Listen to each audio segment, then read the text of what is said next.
desire what belongs to other people. ఇతరులకు సంబంధించినటువంటి వాటిని ఆశించేటటువంటి విషయంలో నీ హృదయంలో నువ్వు కలిగి ఉన్నటువంటి ఆశను బట్టి ఏమిటి?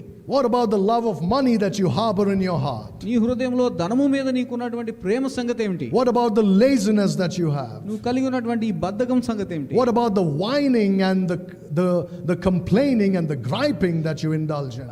ఇతరుల మీద ఫిర్యాదులు చేయడము లేదా సనగడం కొనగడం ఇటువంటి పనుల సంగతి ఏమిటి? These are all kinds of things that will not help you even if you are dressed very well. నీవు సరైనటువంటి వస్త్రధారణ కలిగి ఉన్నప్పటికీ హృదయంలో ఇటువంటి విషయాలన్నీ ఉంటే ఏ విధంగా నీవు ఆత్మీయంగా జీవిస్తావు? Jesus had a title for such people. అటువంటి వారి కొరకు యేసుక్రీస్తు వారు ఒక టైటిల్ ఇచ్చారు. You know what that is? ఏమన్నా తెలుసా? Can anyone tell me? ఎవరైనా చెప్పగలరా? That's right. He called them whitewashed sepulchres or tombs. వారిని ఆయన ఏమన్నారంటే సున్నం కొట్టినటువంటి